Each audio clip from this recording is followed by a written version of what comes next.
Tes.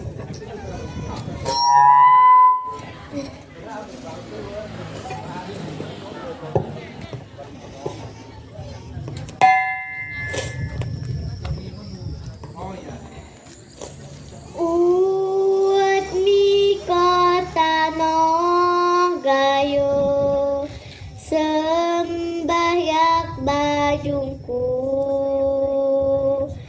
kentawar rohmu yang datu uut mi masku tiasan kupumu jema pesaka siara tenareng nimu yang datu kin ko bewenmu. Assalamualaikum warahmatullahi wabarakatuh. Waalaikumsalam warahmatullahi wabarakatuh. Halo teman-temanku semuanya, apa kabar hari ini? Selamat berjumpa dengan saya Sakila dari Min 6 Benar Meriah. Nah teman-temanku semuanya, kali ini Sakila akan membawakan sebuah cerita yang berjudul Peran Radio Rimba Raya Menguatkan Kemerdekaan Republik Indonesia. Cerita ini saya ambil dari buku Psiklopedia Junior Bumi Gajah Putih Menguak Mutiara yang Terpendam yang ditulis oleh Bapak Hamadin, penerbit Gaya Piskoper tahun 2015. Nah teman-temanku, saya akan mulai bercerita. Ketika kabut tipis masih membalut perbukitan, ufuk timur masih berupa hamparan kabut putih, semilir angin gunung yang sejuk. Cahaya mentari mulai menjilati pucuk-pucuk pepohonan. Dataran tinggi Gayo mulai tergugah. Telah banyak menjadi saksi bisu perjalanan sejarah menghiasi kebesaran bangsa dan negara ini. Hasil bumi negerimu dilirik mata dunia. Kopimu terunik di dunia. Pinusmu terbaik di dunia. Tehmu terharum di dunia. Engkau dijuluki miniatur negeri Eropa pedalaman dengan latar hutan pinusnya. Nah teman-temanku, kurang lebih 72 tahun yang lalu, Radio Rimba Raya berhasil memprovokasi opini publik dunia yang akhirnya kemerdekaan Indonesia ini terus bisa eksis berlanjut sampai sekarang. Radio Rimba Raya yang terkenal dengan sebut R3 dulu telah membantu tim delegasi Indonesia dalam percaturan politik di kancah internasional dalam rangka mempertahankan republik ini. Nah teman-temanku, suka tidak suka, mau tidak mau, siapapun tidak akan dapat membantah catatan sejarah, membuktikan sejarah bangsa ini bahwa kemerdekaan Indonesia ini bisa kembali diakui dunia karena jasa Radio Rimba Raya yang pada saat itu terletak di daerah dataran tinggi Tanah Gayo atau tepatnya di Kecamatan Pintu Rima Gayo yang sekarang menjadi tempat pemancar radio, dan dari sanalah disiarkan pesan-pesan perjuangan itu. Tahun 1948 sampai 1949.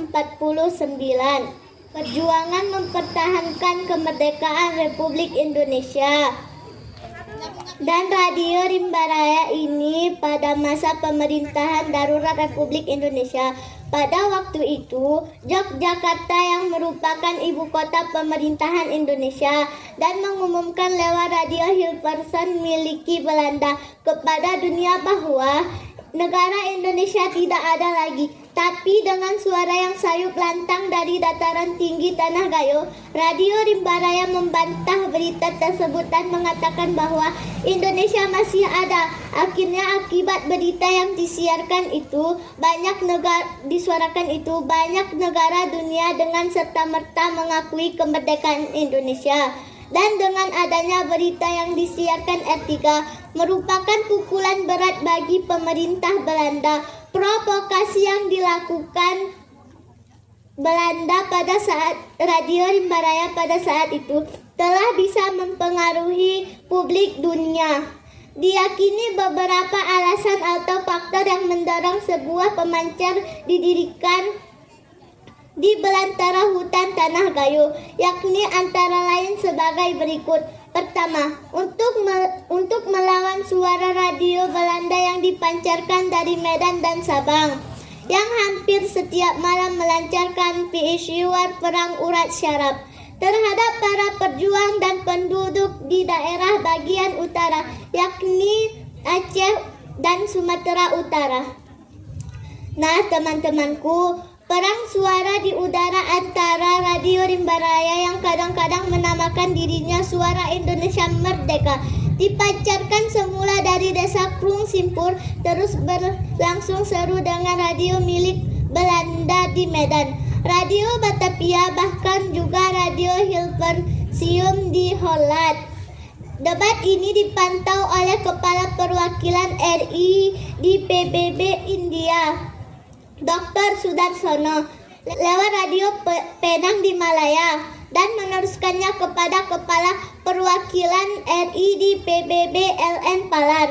Nah, teman-temanku, inilah dasarnya pihak Belanda ingin menghancurkan dan ingin memburu pemancar ini secepatnya. Karena pengalaman ini pula yang menyebabkan lokasinya selalu berpindah-pindah dari desa Krung Simpur terus ditarik ke pegunungan Cotgu di Aceh Besar. Ternyata pemancar ini di sini pun tidak aman. Akhirnya diinstruksikan lagi oleh GM.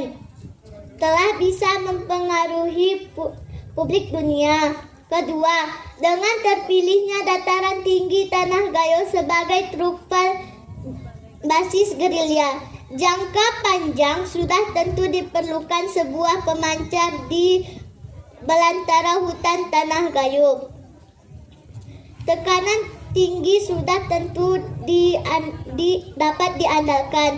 Nah, teman-temanku, waktu itu seluruh ibu kota di Provinsi Jawa dan Sumatera sudah diduduki Belanda. Suara RRI pun tidak terdengar lagi. Tapi suara Radio Rimba Raya itu dalam situasi yang sulit itu dapat berfungsi sebagai alat perjuangan. Kevakuman itu segera diisi sehingga rakyat Indonesia tidak mudah diombang-ambing oleh isu-isu yang menakutkan perjuangan Republik baik di dalam maupun di luar negeri. Ketiga, dengan terpilihnya dengan Radio Rimba Raya yang mempunyai daya pancar 300 watts telegrafi dan 300 watts teleponi, memelihara komunikasi dengan terpilihnya pemimpin pusat perjuangan di sekitar pedalaman Yogyakarta dan Surakarta. Dan disitulah menyiarkan pesan-pesan perjuangan itu, kata-kata promosi. Di Kabupaten Bener Meriah, dataran tinggi, banyak sekali para wisata. Mari siap menunggu di depan bandara. Assalamualaikum